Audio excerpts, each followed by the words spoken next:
100 రోజుల క్రితం lockup death గురైన కర్ల రాజేష్ మృతదేహానికి ఎట్టకేలకు కేంద్ర ప్రభుత్వానికి సంబంధించిన బీబీ నగర్లో ఉండబడే ఎయిమ్స్ వైద్యులతో ఈరోజు రీపోస్ట్ మార్టం జరిగింది.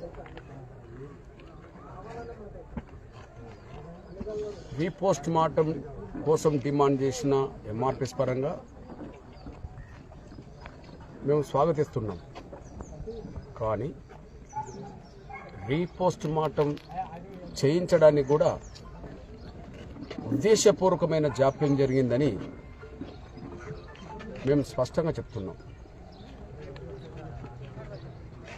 కర్ల రాజేష్ మాదిగా లాకప్ డెత్ గురై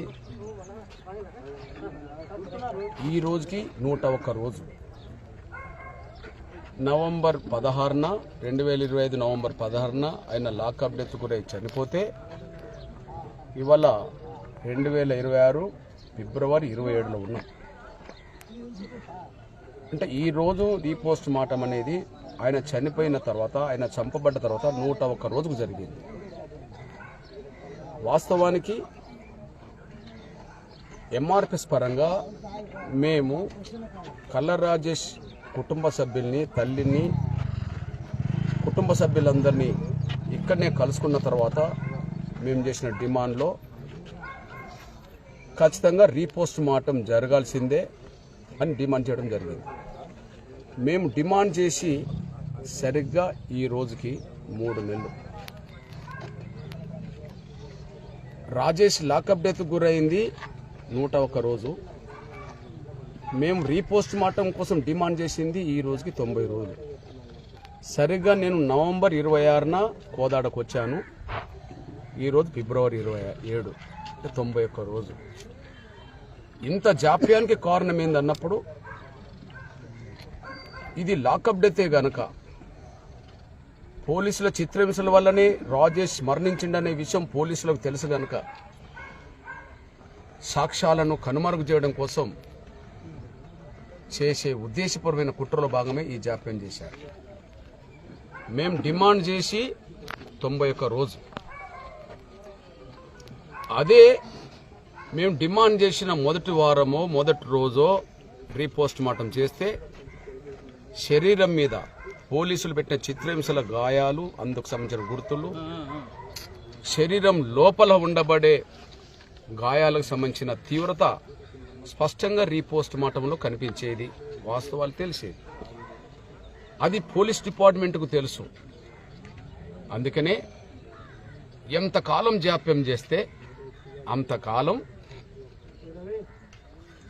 రాజేష్ మృతదేహం కుళ్ళిపోతుంది, శరీరం మీద ఎలాంటి గాయాలు కనిపించకుండా ఉండడానికి అవకాశం ఉన్నదని చెప్పి ఉద్దేశపూర్వకమైన కుట్రలో భాగమే ఈ జాప్యం చేశారు.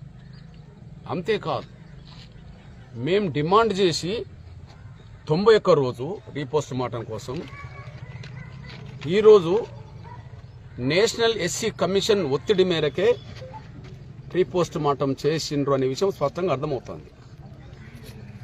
నేషనల్ కమిషన్ ముందు స్పష్టంగా 18/12/2025 అంటే డిసెంబర్ 18, 2025నే రీపోస్ట్ మార్టం బీబీ నగర్లో ఉండబడే ఎయిమ్స్ వైద్యులతో చేయించాలని చెప్పి పోలీస్ డిపార్ట్మెంట్కు ఆదేశాలు వచ్చినాయి.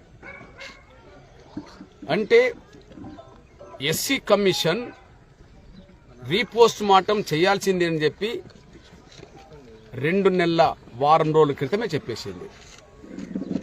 2 నెలల క్రితం వారం రోజుల క్రితం చెప్పినా రీపోస్ట్ మార్టం పోలీసు యంత్రాంగం చేయలేదు. మొన్న మళ్ళీ 2 నెలల తర్వాత 19 ఫిబ్రవరిన రీపోస్ట్ మార్టం చేయాలని చెప్పి మరో నోటీస్ వచ్చింది. ఇప్పుడు మొదటి నోటీసు రెండో నోటీసు మధ్యలో 2 నెలలు దాటింది. అంటే మొదటి నోటీస్ వచ్చినప్పుడే రీపోస్ట్ మార్టం చేపిస్తే 2 నెలల క్రితమే కనుక చేస్తే శరీరంలో ఉండబడే గాయాల తీవ్రత, రాజేష్ మరణానికి ఏది కారణమో అది స్పష్టంగా తెలవడానికి అవకాశం ఉండేది. అంటే కమిషన్ మొదటి సూచనను కూడా పట్టించుకోకపోవడానికి కారణమైంది. ఇప్పుడు కమిషన్ సూచన మేరకే మేము రీపోస్ట్ మార్టం చేయించమని చెప్పడానికి ప్రయత్నం చేసే పోలీస్ యంత్రాంగం మరి మొదటే కమిషన్ సూచన చేసినప్పుడు డిసెంబర్ నెలలో చేయించకపోవడానికి కారణమైంది అన్నప్పుడు మా డిమాండ్ను 91 రోజుల క్రితమే చేసినా పట్టించుకోకపోవడానికి కారణం, 2 నెలల వారం రోజుల క్రితమే ఎస్సీ కమిషన్ చేసిన సూచనను కూడా పట్టించుకోపోవడానికి కారణం, ఎంతకాలం రీపోస్ట్ మార్టం జాప్యం చేస్తే శరీరం మీద కనిపించే గాయాలు, లోపల తీవ్రత లేకుండా చేయడం కోసమే. ఒక మాటలు చెప్పాలంటే ఈ జాప్యానికి అసలు కారణం చిత్రహింసలు పెట్టిన పోలీసులను కాపాడడానికి, అదే సమయంలో మృతుడి శరీరం మీద ఉండబడే గాయాలు కనిపించకుండా చేయడానికి, మృతుడి రాజేష్ మృతదేహం మొత్తం కుళ్ళిపోయేలాగా చేయడానికే ఈ కుట్ర చేశారు. ఎట్టకేలకు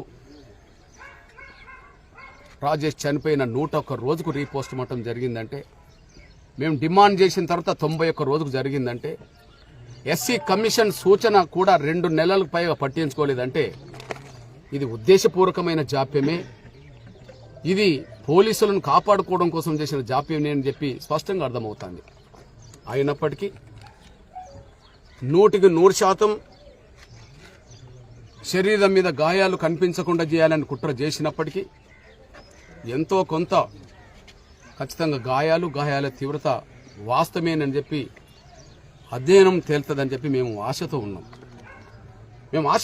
ఇప్పుడు ఆశించడం తప్ప మేము చేయలేని పరిస్థితిలో ఉన్నాం. ఈ నేపథ్యంలో చాలా బాధాకరమైన విషయం ఏంటంటే, ఇప్పుడు మొదటి 2 నుంచి తప్పించుకోలేరు అనే విషయం పోలీసులకు అర్థమైపోయింది. అక్రమ నిర్బంధం అనేది రుజువు అయింది. చిత్రహింసల వల్లనే అనారోగ్యానికి గురైంది అనే విషయం హైకోర్టు ఇంజక్షన్ ఇవ్వడం ద్వారా రుజువు అయింది. 4 నుంచి 9 వరకు అక్రమ నిర్బంధంలో ఉన్నారనే విషయం రుజువైంది. చిత్రహింసల వల్లనే ఆయన అనారోగ్యానికి పాలైంది అనే విషయం హైకోర్టు ద్వారా ఇంజక్షన్ ద్వారా రుజువైంది. కానీ మరణానికి అసలు కారణం అర్థం కాకుండా తెలియకుండా ఉండడం కోసం కప్పిపుచ్చడం జరిగింది. ఇప్పుడు రేపు ఈ రీపోస్ట్ మార్టం రిపోర్టు ద్వారా సత్యం వధించకుండా చూడాలని, న్యాయాన్ని గెలిపించే విధంగా ఉండాలని, వాస్తవాలను మాత్రమే ఖచ్చితంగా నివేదికలు ఉండే విధంగా చూడాలని చెప్పి మేము స్పష్టం చేస్తున్నాం. కాకపోతే ఇప్పుడు పోస్ట్ మార్టం నివేదికను మళ్ళీ వాళ్ళు